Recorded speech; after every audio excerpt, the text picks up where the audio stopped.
Iyi nkuru ishingiye ku isesengura ry'ibiriho bifatika, facts analysis and observation, itandukanye n'inkuru z'iyobokamana, religion cyangwa izitera akanyabugabo, motivation speech. Ariko nubisuzuma neza urasangamo ibikubuza kugera kure hashoboka mu buzima bwawe, kandi nuyiyeberamo nka retroviseur cyangwa side mirror, urasanga intsinzi wagize mu buzima bwawe ari uko wabashije gutegura iyi mitego cyangwa warayirinze.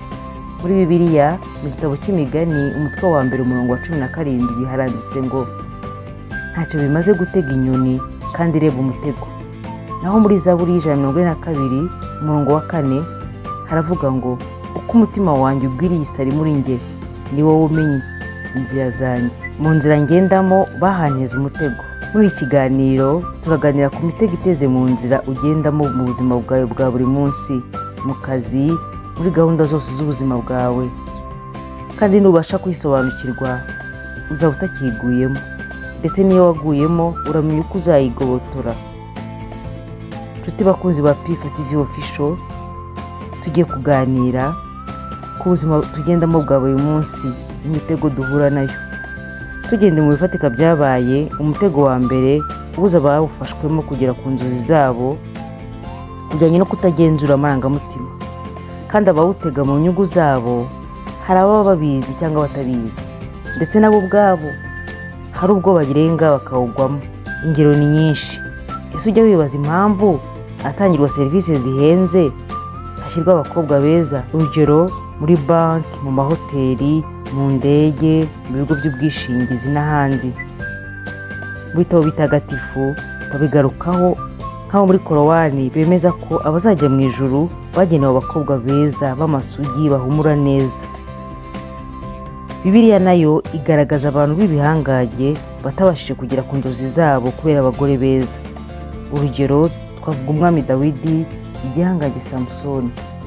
Noneho tujye mu nkuru za politike za vuba. Uyu DOMINIC ni umufaransa ukomeye, bizi by'ubukungu, aba na ministre utegeka ikigo kigenzura iby'amafaranga ku isi IMF. Afite umugore n'abana 5. Yigishije muri za kaminuza nyinshi.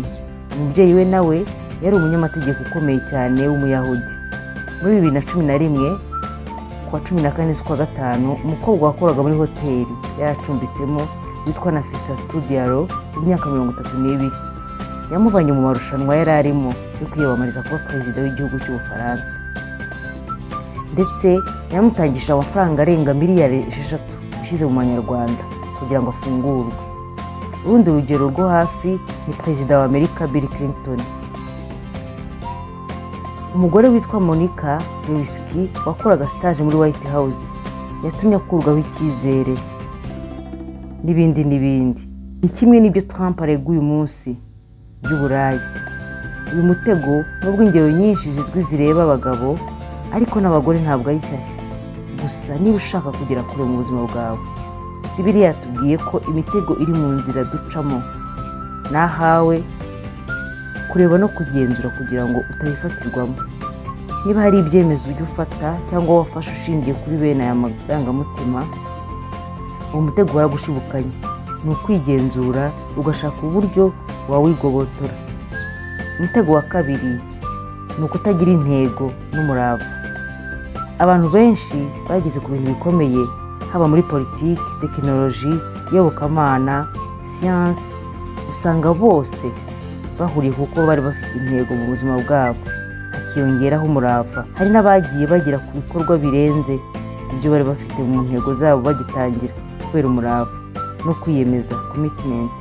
Niho abenshi bahuza n'imvugo igira iti imishinga yapfuye niyo ba nyirayo batinye gupfira, get rich or die trying. Umutego wa gatatu ni ugushingira intsinzi ku kintu kitaramba kandi cyanduye.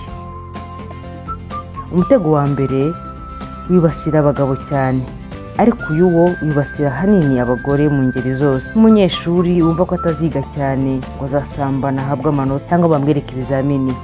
No mu kazi ni uko, mu bucuruzi n'ahandi.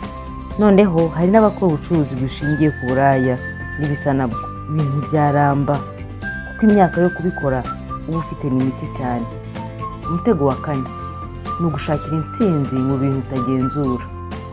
hano harimo ingeri nyinshi nko kujya mu mikino y'amahirwe, akenshi ibyo ubonyemo urongera ukabitakaza ugerageza gukomeza gukina. Kwishora mu biyobyabwenge, aha naho abantu benshi barahibeshya. Hari ababyishoramo bagamije kwishimisha, ariko hari n'ababa bagamije kwiyongerera imbaraga z'umubiri cyangwa akanyabugabo, kandi kubigeraho biroroshye ariko kubyikuramo birarushya. Ni kimwe no gushyira imbaraga cyangwa intsinzi ku bupfumu, amarozi n'ibindi. Umutego wa gatanu ni ukwizera abantu cyane.